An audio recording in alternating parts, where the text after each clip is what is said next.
Without a doubt, when it comes to problematic behavior, the number one issue we see here at our training facility is dogs that are reactive. Dogs that bark, dogs that lunge at other dogs or people. So today, I'm gonna talk about the key mistakes to avoid so you don't turn your puppy into a dog that blows up at everything that they see. My name is Vince, I'm a dog behavior expert, and I run a new Leash on Life school for dogs out here in the beautiful state of Michigan. And we've worked with puppies or dogs that just need obedience, all the way to dogs that have severe behavioral issues. So let's dive right into it. The number one mistake that I see starts with socialization. Now, when it comes to raising our puppies, there's a phase called the critical socialization period or the imprinting stage. And this is from weeks 6 to 16. Now, the thing that I hear very frequently from dog owners that have new puppies is their veterinarian recommending that they do not take their dog out until they've had all their shots, which is about week 12. But the obvious big problem with that is it now only leaves you 4 weeks to start getting your dog out comfortable with the real world. 4 weeks is a very short amount of time, and people tend to overdo it, which then just creates way more stress on your dog. So you want to start getting your puppy out as soon as possible. Start getting them comfortable, start exposing them to different sights and sounds. Now, to avoid them catching something harmful, obviously avoid areas where dogs frequent. And if you want to play it extra safe, you can even carry your puppy or put them in a stroller so they can still get that experience, but not be on the ground where they could potentially catch something. Another huge mistake I see with socialization is people take their dogs out every single time and it's like they're on this big socialization mission. I want you to think about exposure, not socialization. Existing, not necessarily interacting. Which leads me to mistake number 2 that creates a lot of reactive dogs. Greeting every single dog you see on the walk. The reason this is a huge mistake is because the only expectation your dog is gonna have anytime they see another dog is to go up and say hi and get excited. So this just creates the association that every dog you get to see, we go up and say hi, and it creates this anticipation in your dog. But what happens is when you come across one dog where you're like, hey buddy, we're not saying hi to that dog, and your dog is anticipating it because we've literally done that every time, now the dog might start to bark or lunge because they want to go see this dog. Now, this reactive outburst isn't necessarily with malicious intent, it's more through frustration because they want to go see the dog that they can't see. But regardless, it's still a problem that will not go away on its own. So instead, just teach your dog how to notice other dogs that pass by or walk by in the distance, like it's white noise. What I recommend is putting your dog on a long line and going to a park quite a ways a distance from the sidewalk where there might be dogs that walk by. Play with your dog, fulfill them, play some fetch, play some tug, then chill in between the tug and fetch sessions. Just relax, and then they can exist and just feel good watching the dogs walk by. The third and one of the most overlooked mistakes that people don't realize it's creating reactivity is walking the dog on a short 6-foot leash. I hate short leashes for any dog. I mean, you just think about it from the perspective of the dog. It's the most miserable way to go out and go enjoy the only little bit of time that you have from inside the home. But the reason it creates a lot of reactive dogs is because we're removing the dog from any type of choice. What I mean by this is when you have a young dog that's beginning to see the world for the first time, if they're spooked by something and we have them on a very short line and they say, hey, I don't like that, I want to potentially move away from that, but they're glued to you on a short 6-foot leash, they're realizing that they cannot create space from that thing on their own. So when the dog says, hey, I don't like that thing and I also can't move away from it, what's the only option that we give them? Those dogs learn that if I want to make that thing go away, I have to bark and lunge at that thing because I can't get away from it. So what I like to do is walk the dog on a retractable leash. Now, if you absolutely hate retractable leashes, which you shouldn't, they're one of the best tools in the world, despite what many dog trainers say, you can walk the dog on a long line, you're just gonna have to manage it. So the fourth and final mistake that I see most people make is only walking your dog as their main outlet. So one of the biggest things that pisses me off in the dog ownership world is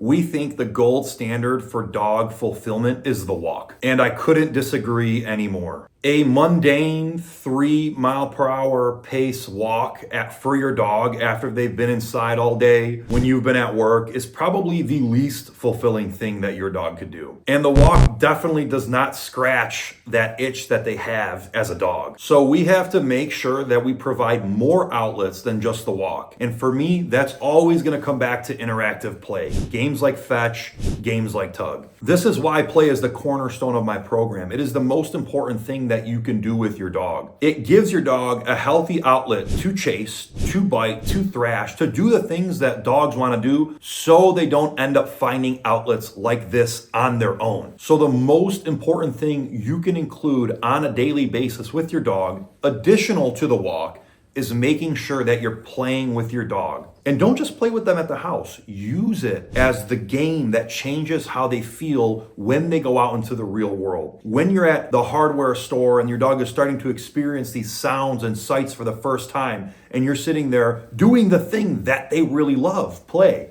It is quite literally the best way to change your dog's emotions to something they're experiencing for the first time. Guys, we have a full-length 25 video puppy course on our website. Click the link in our bio to get it. It's totally free. It's going to change your life. Most dog trainers would charge you $1,500 for this. We're giving it to you for free. We will see you in the next video.